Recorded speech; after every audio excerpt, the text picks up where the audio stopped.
I mean, it's not just something to be used and fucked whenever you want it, but, like, I mean, they're quite systematic in actually destroying the personality. That's what they try to do. I wonder how many people out there think that there are groups, cults, whatever, where they practice, let's say, harmful, deviant, black magic, Satanism, not witchcraft in the sense of Wicca, but dark arts, so to speak. I wonder how many people think that.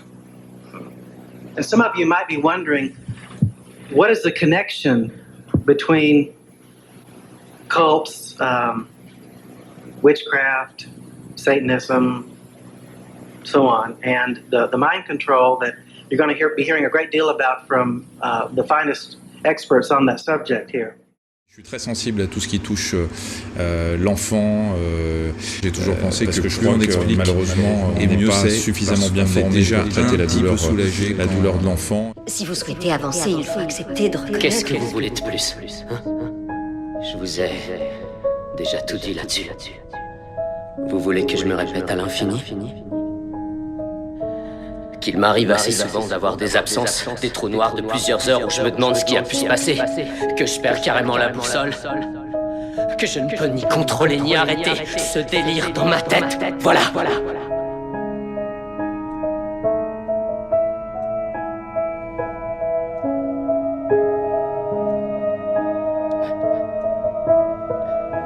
Oui, je reconnais tout ça. Et maintenant, j'aimerais qu'on passe à la phase où vous m'aidez réellement. Cette partie dans laquelle vous voulez vous lancer est dangereuse. Vous acceptez l'idée de détruire une part de vous-même. Vous pouvez gagner ou perdre. Alors oui, on parle de quelque chose de grave, de très grave.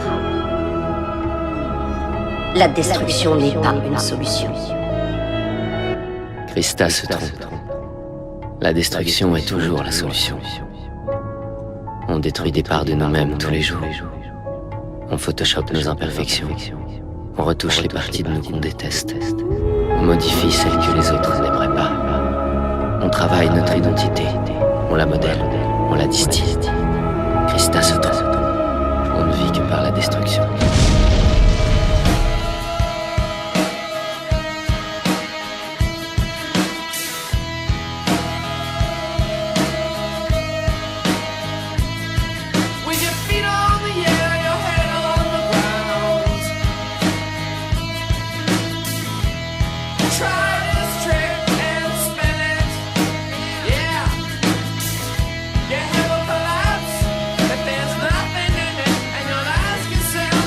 Pour éviter la désinformation, quelques petits conseils. Vérifiez la source, regardez qui a écrit l'info que vous lisez, et est-ce que la personne ou cet organisme est digne de confiance. Et vous pouvez aussi aller sur le Décodex, Hoaxbuster, Check News, Les Observateurs, Vrai ou Fake. Ce sont tous des sites qui recensent les fake news, les rumeurs. Comparez, variez les sources, regardez ce que les autres médias disent sur un sujet. Si aucun journal, aucune chaîne de télé, aucune radio n'a parlé d'une info, eh bien c'est probablement qu'elle est fausse.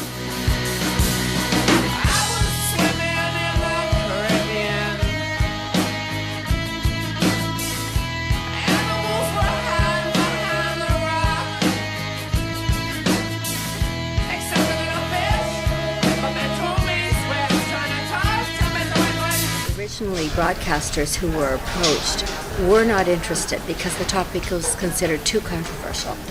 And the False Memory Foundation was very active still, and really, I think, dominated the media and made people very afraid of touching the subject. And so it wasn't until later that broadcasters were open to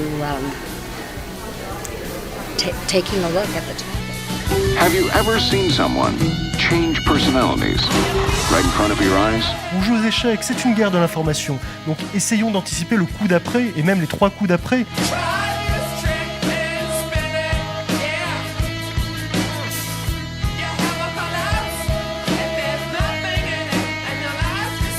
I did it. I've proved it. I am thrilled that the police and prosecution allowed me to testify as a multiple, which I understand is quite unusual. Jeni, what's the message you have for other multiples in the wake of your experience here? Go to the police, tell your story, because your multiplicity actually increases your credibility. If you've been a victim of serious, extreme abuse and you have MPD as a result, tell people. All abusers have to remember. Children remember. And when we're away from you, we will tell. And we will put you in a courtroom. And we will testify against you. And you will go to jail. Il a des flashs, mais il n'arrive pas à les mettre dans une temporalité. Ça, c'est le propre des enfants. C'est pour nous un symptôme, justement, qu'il a été traumatisé. Il faut toujours, par rapport à des enfants qui ont été victimes de faits d'agression sexuelle, de maltraitance, bien comprendre l'impact de ce qu'on appelle la mémoire traumatique. Elle avait un problème pour retenir les dates et pour mettre tout sur une ligne de temps. Mais elle donnait assez d'éléments pour faire une bonne enquête. C'était en fait un puzzle qu'on jetait sur une table, mais qui tenait la route et qui était cohérent. Et finalement, quand on a parlé avec des magistrats sur les premières déclarations, et quand on lui disait si on nous laisse prouver 5%, c'est déjà bien, on a déjà bien avancé et on aura une bonne vue sur ce qui se passait dans ce monde à cette époque-là. Lors de l'examen de Regina Louf, il était assez évident, par beaucoup d'indices, qu'il s'agissait d'une personne qui était gravement perturbée par des abus sexuels prolongés dans la primo jeunesse. La santé mentale de Regina Louf a été expertisée par un collège de 5 psychiatres nommés par la justice et dirigé par le professeur Igodt. Mais c'est en même temps, et on voit ça très souvent, quelqu'un de solide, d'intelligent, qui a gardé intact des mécanismes de défense et de survie formidables. Je crois qu'on peut dire que les abus sexuels prolongés et très graves qu'elle a subis ont donné naissance au développement d'une personnalité multiple avec des alter ego. Les victimes de viol ou d'abus sexuels vous diront: j'étais pas là dans ce corps, j'étais ailleurs. Je me dissociais. Mais ça n'est pas la folie, ça n'est pas la schizophrénie, ça n'est pas la mythomanie. C'est évidemment la recherche de sa propre histoire, de sa vérité, et c'est un processus douloureux. Les psychiatres disent que les gens développent des personnalités parallèles à la suite de traumatismes graves ou en réponse au stress. C'est ce qu'on appelle la dissociation. Les gens exposés à beaucoup de stress disent souvent avoir l'impression d'être sur le point de s'effondrer. Ils ont le sentiment d'être hors d'eux-mêmes. Je crois qu'ils décrivent réellement ce qui se produit quand ils sont soumis à un grand stress. Ils ont l'impression d'être fragmentés et ne parviennent pas à se regrouper pour fonctionner en tant qu'être unique. Il y a encore beaucoup de choses qu'on ne comprend pas à cette maladie, mais un fait demeure. Toutes les personnes qui en sont atteintes ont subi un quelconque traumatisme de manière répétitive au cours de leur enfance. There's too much pain, too much fear, too much confusion, too much horror. The brain shuts things down so that the person doesn't experience it anymore and is removed from it.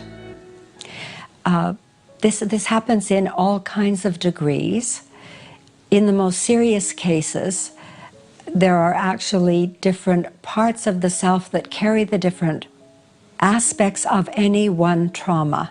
So, for example, there could be one part of the self that remembers what happened, another part that carries the pain, another part that carries the fear, another carries the anger, and another part that is carrying the attachment to the abuser.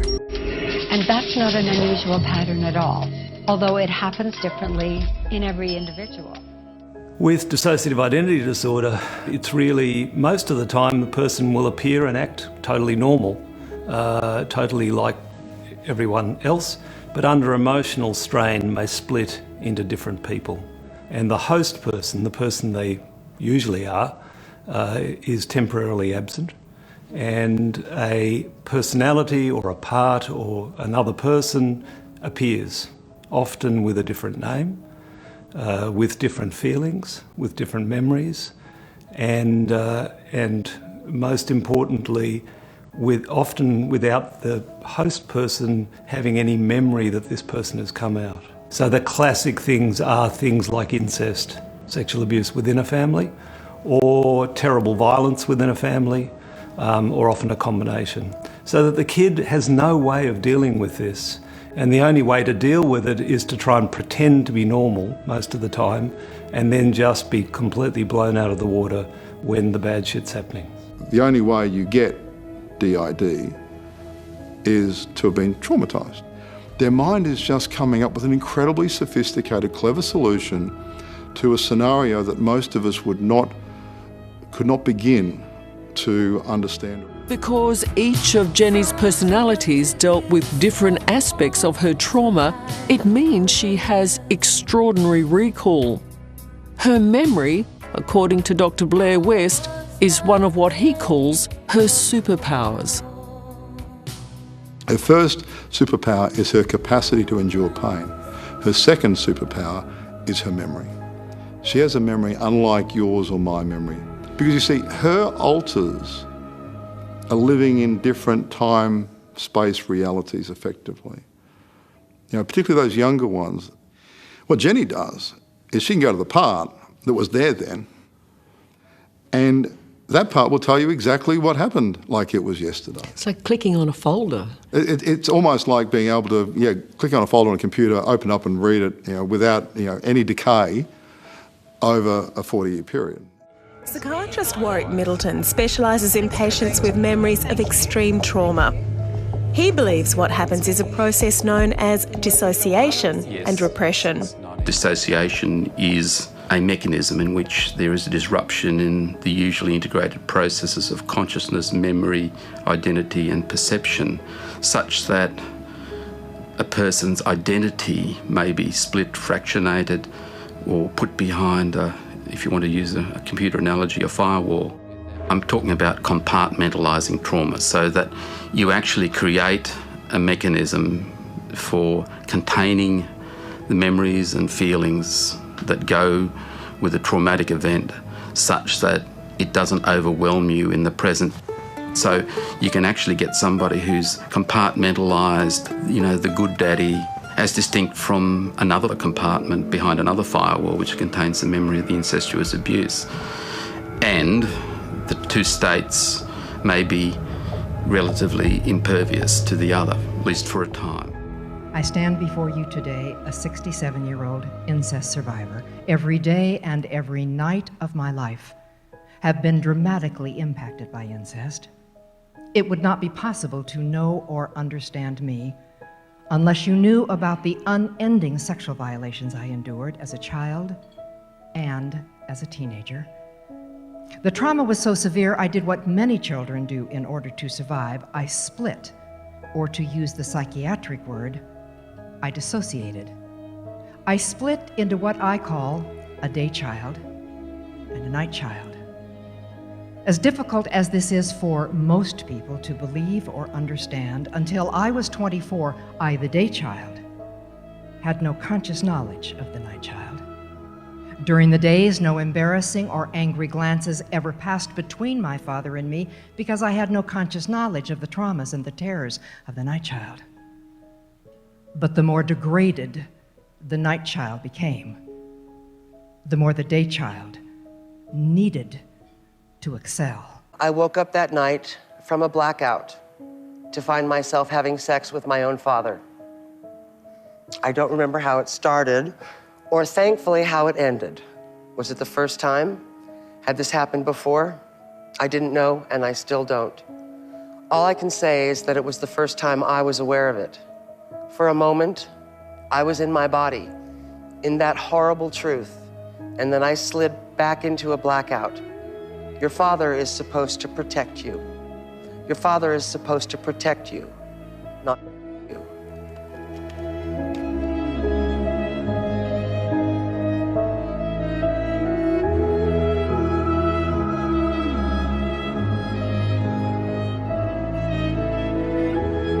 somebody who's been sexually abused as a child, let's say within a family, as an incest situation, there's going to be a whole lot of feelings about sex that are unbearable. So there'll often be a sexual identity, a sexual part that holds those feelings, thoughts and experiences about sex. I was born in 1957 in Muskegon, Michigan, to a multi-generational incest-based family. This means my father was sexually abused as a child, my mother was sexually abused as a child, and they were sexually abusing me. My father sexually abused me as far back as I can remember, and I've often heard him state that he began substituting his penis for my mother's nipple while I was still an infant. I tell you this so that you can understand that my sexuality was confused in infancy. It was put into an area of my brain that's much like survival, like eating and drinking would be. The sexual abuse that I was enduring was so horrific that I developed dissociative identity disorder. This used to be termed multiple personality disorder, and I'm so glad they've changed it to dissociative identity disorder because it really more aptly describes the compartmentalization that occurs when a person endures trauma that is literally too horrible to comprehend. Even though I couldn't understand that what my father was doing was morally wrong, the pain and the suffocation of his abuse was so extensive that I developed dissociative identity disorder. It certainly was incomprehensible. There was no place for it in my mind to deal with such horror. Therefore, I developed a compartment in my brain, a little area behind amnesic barriers that was actually the neuron pathway shutting down in my brain in order to compartmentalize the memory of abuse so that the rest of my mind could function normally as though nothing had happened. So if I'd see my father at the dinner table, I didn't remember sexual abuse.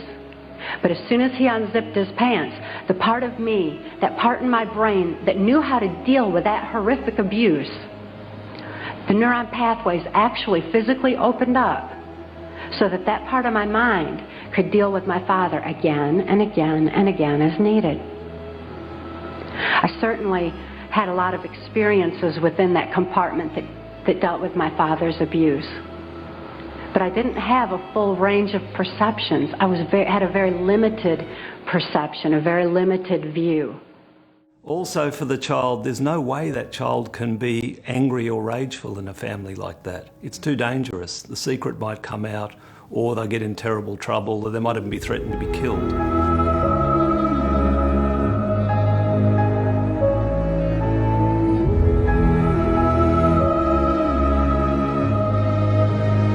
What it's like to be buggered when you're really small.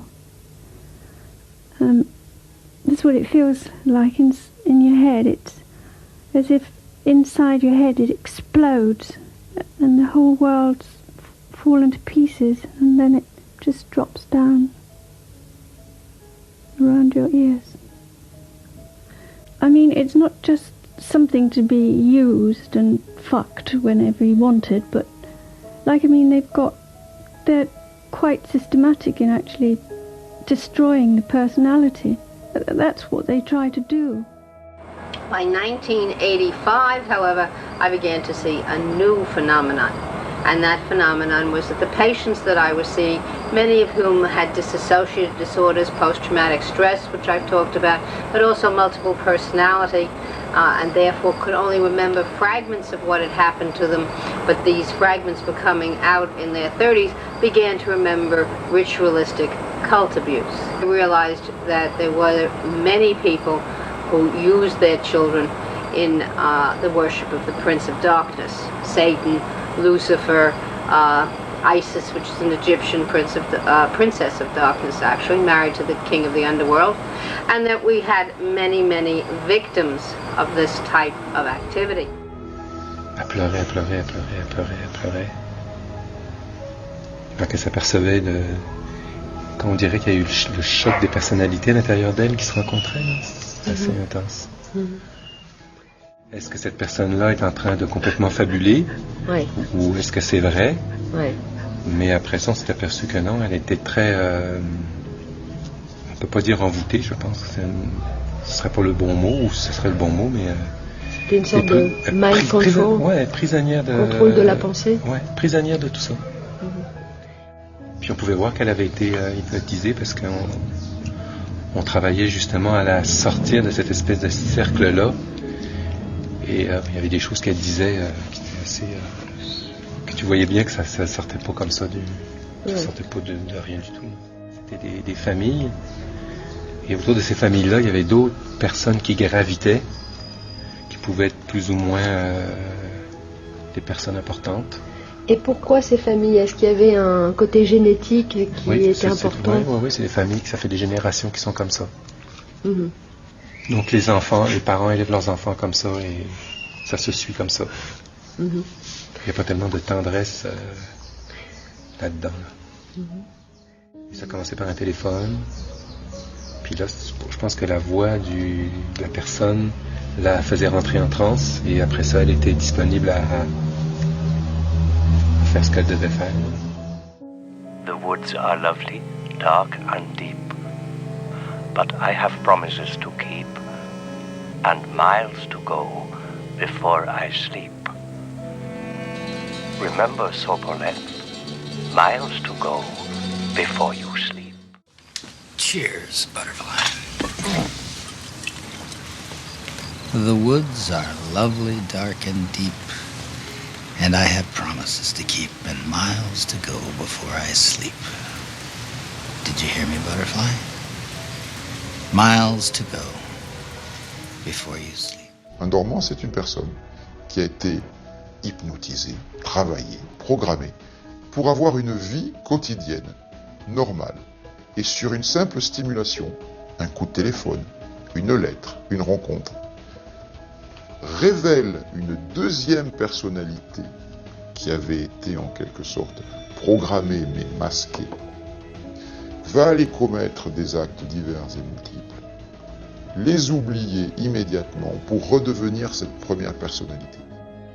Il faut que je vous raconte une histoire très rapidement qui m'est arrivée dans les années 90 quand je faisais l'émission Perdue de vue. Et un jour, on a un coup de fil d'un institut psychiatrique de Paris, Maison Blanche, qui nous dit, écoutez, vous pouvez peut-être nous aider en diffusant un message à la télévision et en diffusant la photo d'une jeune fille que la police parisienne nous a amenée parce que tout simplement on l'a trouvée errante dans les environs de la gare du Nord.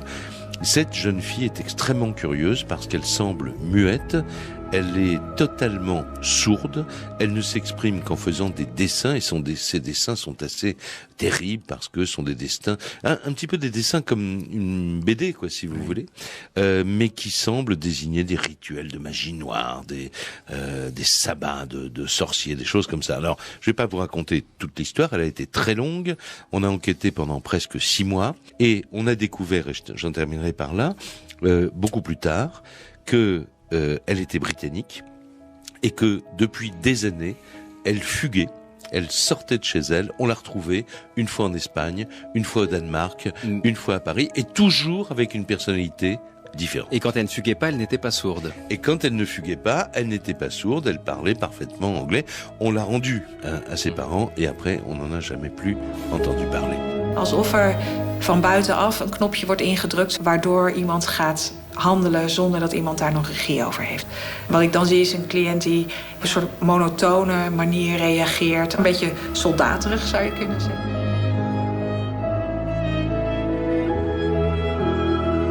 Ik noem dat mind control.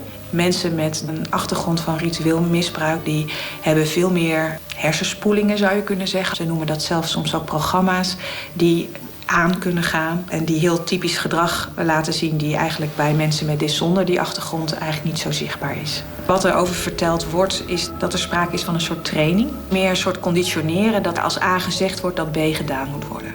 And Satanism is all about mind control, controlling the thoughts and actions of others. And the chief way that they do that is by molesting children when they're younger. And then once that they are permanently injured, they'll get multiple personality disorders and things like that. Once they're permanently injured, then they can use them for for their movement to the rest of their lives. The International Pedophilia Ring is doing exactly that. So we started seeing this in law enforcement, and I started following it ever since. It is happening. There's no question that it's real. And most people can't get their minds around this. It is so disgusting, it is so dark, it is so evil that most people don't even want to think about this, talk about this, or address it. In my experience today, in seeing that sort of ritual mind control and abuse, when I went to the Polygraph Institute, Defense Accountability for Credibility Assessment, we had an intensive study on the relationship between the psychology and physiology, the body and the mind. And we were taught that, especially between the ages of 1 to 6 or 1 to 8, that's the period when a human's mind is in its stage of development. And if that infant, young child is molested or abused during that period of life, that twists their mind, literally injures their brain and the brain chemicals for the rest of their life. And they usually deal with counseling for decades after that. Well, satanic cults know this. Pedophile rings, of which there are international ones connected to Washington, D.C., they know this. So that's why one of the reasons they target young children is once they can do this, and once they not only sexually abuse them, but they brutally torture, and in some cases they kill these kids. That's how bad it is. But in cases of mind control and satanic ritual abuse, they will turn these kids into young prostitutes. They'll turn them into ritualists themselves. Now, how are they doing this? Well, they're using natural things, natural functions of the brain. Well, the Illuminati learned this a long time ago, and so what they do is they compartmentalize the mind. They take a small child and they just traumatize the heck out of it and split the mind and build all these amnesia walls between all these traumas. The worse the trauma, the better, because the better the trauma wall. So the most horrendous traumas you can possibly imagine are the ones that they want to use.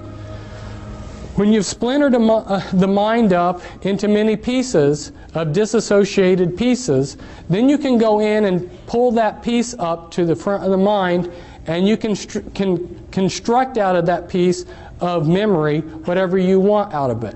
Je cautionne pas ça. Il faut arrêter de diaboliser les pédophiles satanistes. C'est trop facile. Moi, j'ai fait 3 ans dans un club pédosataniste et j'ai rencontré des gens formidables.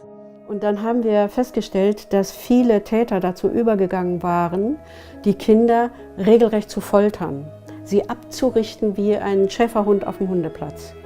Mit Methoden von hungern lassen, dürsten lassen, einsperren, enorme Schmerz zufügen, Elektroschocks, Nadeln überall hin. Ich will das gar nicht im Einzelnen aufzählen. Grausamsten Sachen, die man teilweise kaum sieht hinterher. Da waren die sehr raffiniert, konnten aber, ein Kollege hat das mal auf Englisch gesagt, unrestrained physical terror ausüben. Das heißt, ungehemmten körperlichen Terror, also Folter auf die Kinder, mit dem Ziel, die Kinder auch gezielt zu spalten. Und zwar so, dass der Schmerz unerträglich wird oder der Stress unerträglich wird, das Kind in einen dissoziativen Zustand geht. Das können die sehr schnell merken, wenn ein Kind dann so glasige Augen kriegt oder die Augen schließt oder wegdriftet, plötzlich keinen Schmerz mehr fühlt, erstarrt, erschlafft, was auch immer. Und die sagen dann, gleich wird der Schmerz aufhören, dann wirst du die Augen aufmachen und die Augen aufmacht, wird Jasmin heißen zum Beispiel, und Jasmin wird alles tun, was ich sage. So schaffen die Täter bestimmte Anteile. Diese Jasmin wird dann zum Beispiel angesprochen. Jasmin, komm raus. Und wenn jemand schon angefangen hat zu wechseln und auf Außenreize zu reagieren, dann gibt es einen Anteil Jasmin, der sagt, ah ja, was soll ich machen? Und nur weiß, hinter mir sind rasende Schmerzen, aber das hat jetzt aufgehört und ich bin dankbar dem Mann, der mir das ermöglicht hat, dass die Schmerzen aufhören, und ich mache alles, was der will. Ich sehe solche Anteile manchmal in der Therapie. Hast du mich jetzt gekauft, sagt ein Kind. Was soll ich machen? Soll ich mich ausziehen? Mit glasigen Augen. Dieses Kind hat das absolut gelernt. Das ist darauf trainiert. Und, oder wenn ein Kind wimmernd vor mir zusammenbricht und sagt, der Aussucher kommt gleich, der Aussucher. Muss ich jetzt gleich in den Käfig? Und man sieht, dass diese Kinder das erlebt haben.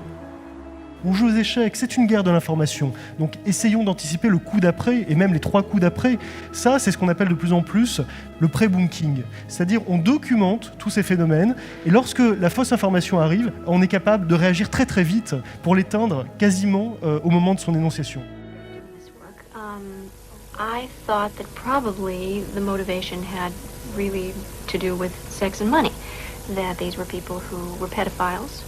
But I've come to feel, over the course of doing this work for almost 10 years, that the motivations are really much more sinister.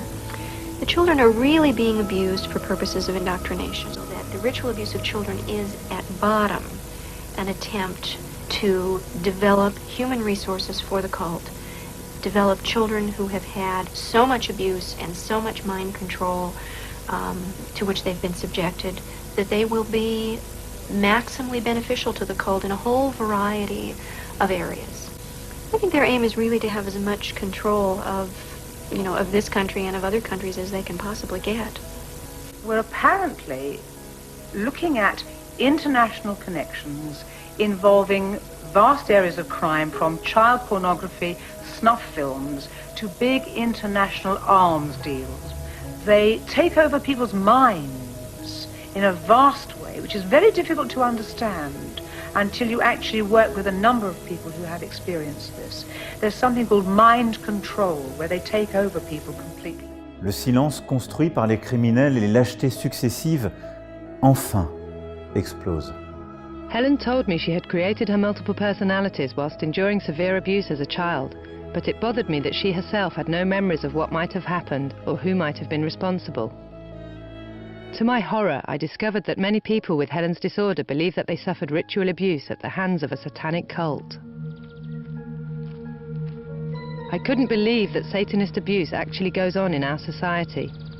Helen told me she knew of a psychiatrist who has been working with DID sufferers with these kinds of memories for 13 years, so I thought I should go and meet her.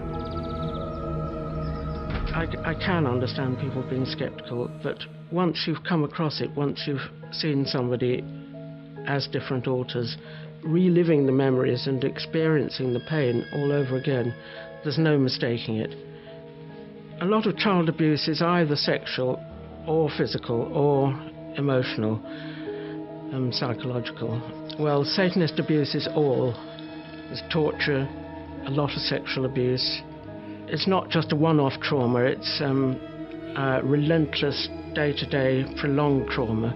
If it's generational, it starts at a very early age, often in babyhood, and so it would fit all the criteria for causing DID. I still couldn't believe that such atrocities could have happened to Helen in our middle-class suburban town. I wondered how Helen had felt when she first sensed something awful might have happened to her. I hurt a lot inside. I had not fully fledged memories, but I was having flashbacks of something that was not very pleasant. It was almost like a cine film in my mind, and it would just flash by each caption, and I couldn't piece anything together.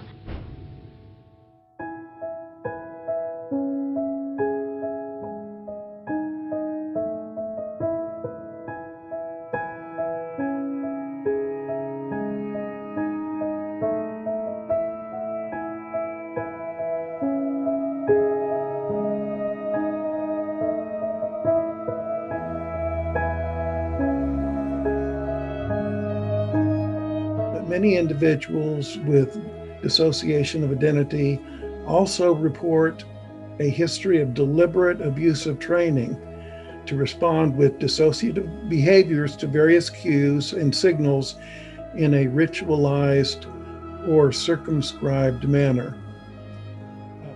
I recall being in a hospital working with a young woman many years ago, and it wasn't clear whether she was dissociative or not. She met criteria for borderline personality disorder, And she had a history of being repeatedly exploited by males. And she really didn't understand it, what was happening and why. At that time, I was using music to cause clients to dissociate in session. And so I played a particular piece of music, and this woman went back to a time that she enacted when she had been a child and had been used for sexually explicit photography. So she actually became that person.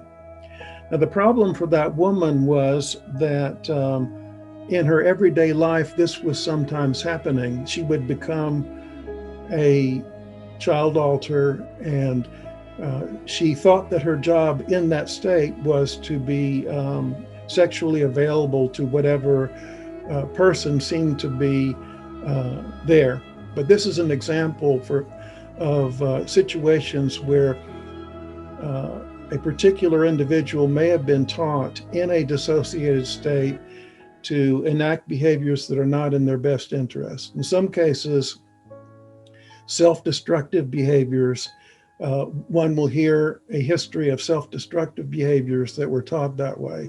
You'll have a client who may say, I have a particular alter or series of them that come out to do harm at certain times. So this is a common report that many clinicians do hear.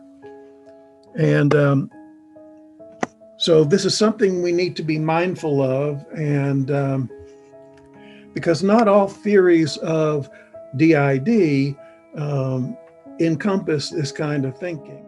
And many extreme abuse survivors do report experiences of abuse that include being trained to dissociate, to deepen dissociation, and assume different identities with different jobs and beliefs. And some people, some survivors, some therapists call this process programming. But there are different terms. We don't have a concise language that we all agree to use, so you'll notice that different clinicians will use slightly different language. And also survivors will too. Some of you may be wondering though at this point, okay, mind control, what does that have to do with cults? Since that word is associated with the topic for this conference, I wonder how many people out there think that there are groups, cults, whatever, where they practice, let's say, harmful, deviant, black magic, Satanism, not witchcraft in the sense of Wicca, but dark arts, so to speak. I wonder how many people think that. And some of you might be wondering, what is the connection between cults, witchcraft, Satanism, so on, and the mind control that you're going to be hearing a great deal about from the finest experts on that subject here. If we want to go back in time, we can go all the way back to the worship of nature, shamanism, and so on. Trauma has always been viewed throughout history as a way of creating altered states of consciousness. It's my belief that many, many years ago, people learned that if you traumatize a person in a certain way, you can create the God that you worship. And so for that reason, many early religions, many very old religions included trauma in their worship. In fact, there's a book out, some of you may have seen it, it's called God is a Trauma. And it's particularly about some of the Gnostic traumatic practices that went back into ancient times. But we can carry this back even further than, say, the ancient times, ancient medieval times, back to, again, shamanism. To me, this is where programming begins, where people perhaps learned accidentally that the use of trauma and other kinds of ritual acts can produce dissociated states, can produce dissociated identities. That is, you can produce the deity. Many of you are probably aware of the mystery cults that existed around the Mediterranean during the ancient and up until the medieval times, many of these involved traumatic rituals as well. And so now we have many people making allegations that some of the modern day remnants of these mystery cults, that is the fraternal organizations of modern times, engage in this kind of behavior as well.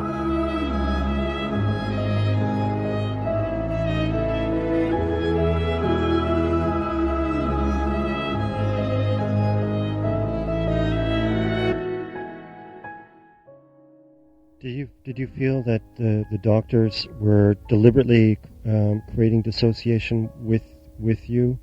Yes, they knew that I could dissociate from the beginning, so they just caused me to dissociate even more, because the more you split, the easier it was to hide what they were doing.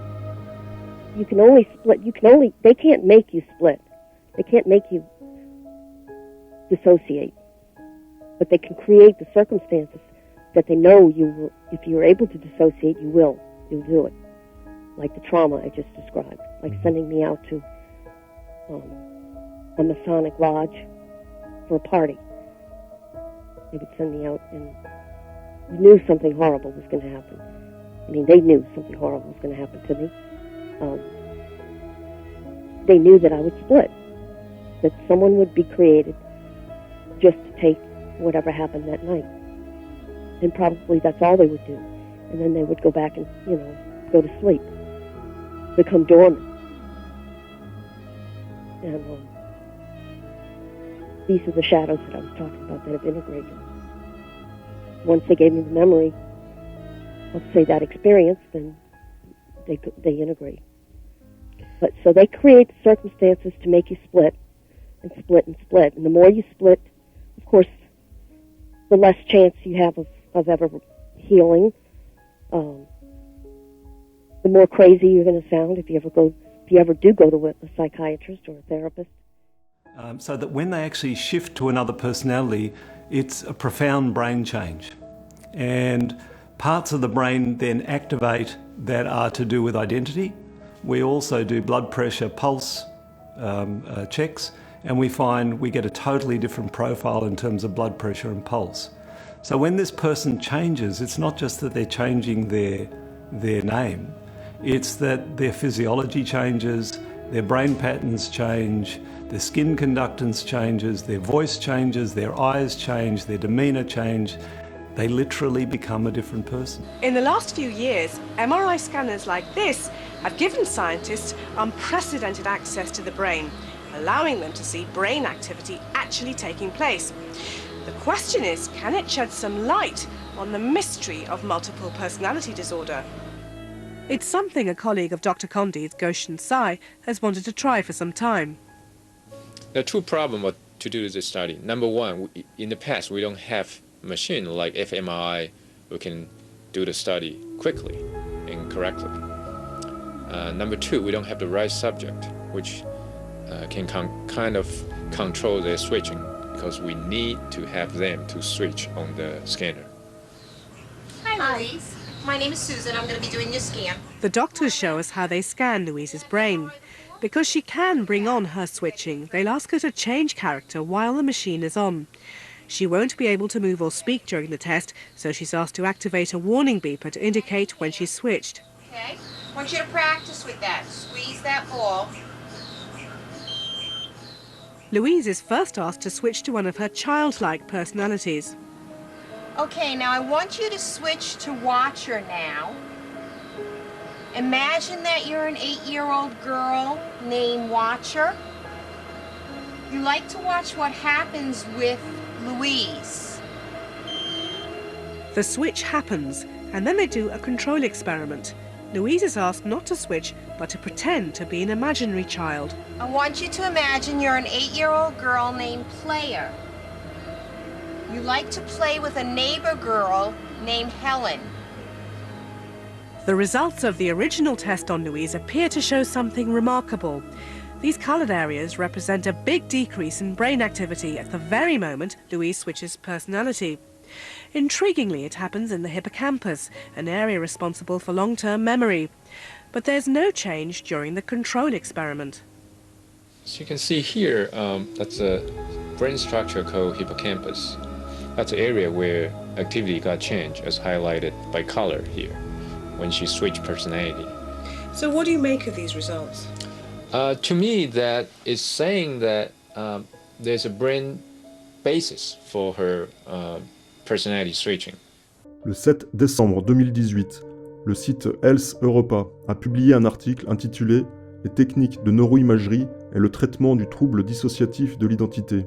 Les techniques de neuroimagerie peuvent faire la distinction entre un cerveau dit entre guillemets normal et le cerveau d'une personne atteinte d'un trouble de la personnalité multiple, c'est-à-dire un trouble dissociatif de l'identité, ou TDI. Cela pourrait-il conduire à un traitement de ce trouble ? Des techniques d'apprentissage automatique et de neuroimagerie ont été utilisées afin de distinguer avec précision les personnes présentant un trouble dissociatif de l'identité de celles en bonne santé. Cela en se basant sur la structure de leur cerveau. Publiées dans le British Journal of Psychiatry, ces recherches scientifiques pourraient permettre d'améliorer le traitement du trouble dissociatif de l'identité. Des analyses cérébrales en IRM, imagerie par résonance magnétique, ont été effectuées sur 75 participantes à cette étude. 32 avaient été diagnostiquées de façon indépendante avec un TDI et 43 ne présentaient pas ce trouble. Les deux groupes ont été soigneusement sélectionnés en fonction des données démographiques, y compris l'âge, les années d'études et l'ascendance. En utilisant les techniques de neuroimagerie pour reconnaître les modèles d'analyse du cerveau, les chercheurs ont été en mesure de distinguer les deux groupes avec une précision globale de 73%, un chiffre nettement supérieur au niveau de précision attendu. Cette recherche, qui utilise le plus grand échantillon jamais atteint d'individus présentant un trouble dissociatif de l'identité pour une étude d'imagerie cérébrale, est la première à démontrer que les individus atteints de cette maladie peuvent être distingués des individus en bonne santé sur la base de leur structure cérébrale. Le trouble dissociatif de l'identité, anciennement connu sous le nom de trouble de la personnalité multiple, est l'un des troubles psychiatriques les plus controversés, et par conséquence avec de graves problèmes de diagnostic erronés. De nombreux patients atteints de ce trouble ont en commun des années et des années de mauvais diagnostics, de traitements pharmacologiques inappropriés et inefficaces, ainsi que plusieurs hospitalisations. C'est le plus grave de tous les troubles dissociatifs. Il implique de multiples identités avec des amnésies récurrentes. Des troubles dissociatifs peuvent s'ensuivre lorsque la dissociation est, entre guillemets, utilisée pour survivre à un traumatisme complexe et prolongé pendant l'enfance, alors que le cerveau et la personnalité se développent encore. Le docteur Simone Reinders, associé principal de recherche au département de médecine psychologique de l'Institut de psychiatrie, psychologie et de neurosciences du King's College de Londres, a dirigé l'étude multicentrique. Reinders, commentant l'étude, a déclaré « Le diagnostic de troubles dissociatifs de l'identité est controversé et les personnes atteintes sont souvent mal diagnostiquées. À partir du moment où elles commencent à chercher un traitement pour leurs symptômes jusqu'à recevoir le diagnostic précis de TDI, ces individus vont recevoir en moyenne 4 erreurs de diagnostic en ayant passé 7 ans dans les services psychiatriques. Les résultats de notre étude actuelle sont importants, car ils fournissent la première preuve d'un fondement biologique permettant de distinguer les individus présentant un TDI de ceux en bonne santé. À terme, l'application des techniques de reconnaissance des formes pourrait éviter des souffrances inutiles grâce à un diagnostic plus précoce et plus précis, facilitant ainsi des interventions thérapeutiques plus rapides et plus ciblées. Dissociation et cerveau. La neuroimagerie révèle les traumas de la petite enfance. Les revues scientifiques spécialisées françaises ont-elles relayé ces informations cruciales en matière de victimologie ? Où en est la recherche francophone concernant le lien entre psychotraumatologie, état dissociatif et neurologie ? Medicalpress.com publiait le 25 septembre 2020 un article intitulé « Une nouvelle étude de neuroimagerie sur les symptômes dissociatifs révèle les blessures traumatiques de l'enfance ». Une équipe dirigée par des chercheurs de l'hôpital McLean de la Harvard Medical School a découvert que les analyses d'imagerie cérébrale peuvent révéler des changements dans les connexions entre différentes parties du cerveau liées aux symptômes dissociatifs d'un individu. Les résultats, qui ont été publiés dans The American Journal of Psychiatry, pourront être utiles pour développer les traitements thérapeutiques. Dans cette étude, les chercheurs ont adapté une nouvelle technique au test habituel d'imagerie par résonance magnétique, sur un échantillon de 65 femmes ayant des antécédents de maltraitance infantile et de stress post-traumatique. Les résultats ont montré que les mesures relatives à certaines connexions entre différentes parties du cerveau étaient en corrélation avec les symptômes dissociatifs chez ces femmes. La neuroscientifique Lauren Lebois, directrice de la neuroimagerie dans le programme de recherche sur les troubles dissociatifs et les traumatismes à l'hôpital McLean, a déclaré « Nous approchons de plus en plus de l'identification d'une empreinte de dissociation dans le cerveau, pouvant être utilisée comme un outil de diagnostic objectif. À l'avenir, une fois que les mesures basées sur le cerveau auront atteint des niveaux élevés de sensibilité, nous pourrons utiliser ces évaluations chez les personnes étant incapables de parler efficacement de leurs symptômes, ou dans des situations telles que les procédures judiciaires réclamant des preuves objectives corroborantes. Lauren Lebois ajoute que l'existence des symptômes de troubles dissociatifs est souvent mise en doute et que les gens sont rarement interrogés à ce sujet-là. Elle a déclaré « Ce doute, dans la communauté médicale mais aussi non médicale, alimente un cercle vicieux. Les nouvelles générations de cliniciens ne sont pas éduqués sur ces questions-là. Ces symptômes sont mal compris, stigmatisés et sous-diagnostiqués. De plus, le financement n'est pas une priorité dans ce domaine médical. Par conséquent, les personnes qui souffrent de ces troubles dissociatifs causés par un traumatisme infantile n'ont pas accès aux services de santé mentale. C'est un problème éthique mondial. Des enfants sont maltraités ou négligés, puis, s'ajoutant à cette injustice, ils ne peuvent pas recevoir de traitement qui les aiderait en tant qu'adultes. Cette étude pourrait aider à résoudre ce problème en montrant que les symptômes dissociatifs peuvent être mesurés objectivement dans le cerveau, rendant ainsi visibles certaines blessures invisibles des traumatismes de l'enfance. Lebois déclare « Nous espérons que ces preuves biologiques seront particulièrement convaincantes concernant la légitimité de ces symptômes traumatiques. Une prise de conscience et une acceptation accrue des symptômes de troubles dissociatifs pourra en effet motiver les victimes à demander de l'aide, les médecins à fournir des soins adéquats et les assurances et mutuelles à couvrir les traitements. Une meilleure compréhension de la biologie des troubles dissociatifs peut également apporter de nouvelles stratégies thérapeutiques. » Je veux juste vous dire, on est là. On vous écoute. On vous croit. Et vous ne serez plus jamais seul. Extrait du livre MK. Il serait intéressant de passer au scanner cérébral certaines de nos « élites » pour voir l'état de leur complexe amygdalien et de leur hippocampe, des structures du cerveau qui peuvent actuellement prouver, grâce à nos outils scientifiques, qu'il y a eu de profonds traumatismes chez la personne. En tout cas, là, on le voit, très clairement. Le volume est diminué par rapport à ce qu'on attend. Il y a un marqueur de la souffrance, très significatif. Donc là, j'ai un sujet du même âge. On voit que la hauteur de l'hippocampe, ici, est normale, c'est-à-dire que la structure grise qui est l'hippocampe occupe toute la place.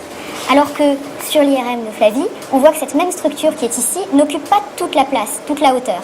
Et à la place, on voit ce livret noir qui est un livret de liquide céphalorachidien, qui est venu remplir cet espace vacant, finalement, puisque l'hippocampe lui-même ne remplit plus le volume.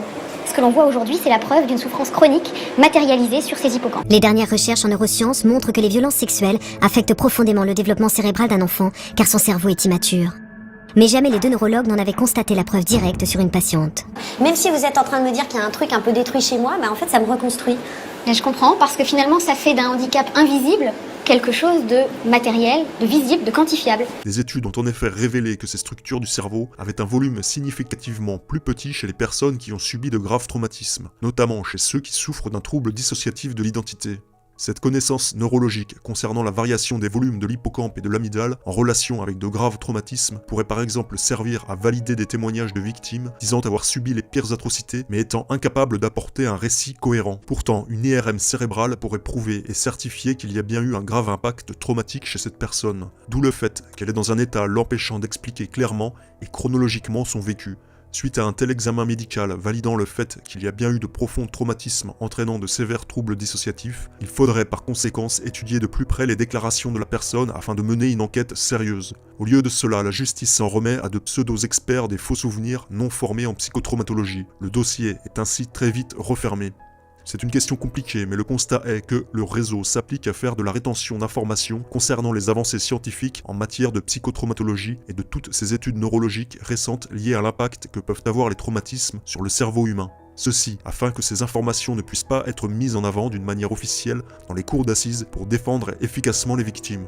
En effet, si les universités de médecine ne forment pas, ou très peu, les étudiants sur toutes les découvertes récentes en matière de psychotraumatologie et des processus dissociatifs, il devient très difficile pour un avocat de faire venir à la barre une personne pouvant expliquer clairement et scientifiquement ces choses-là.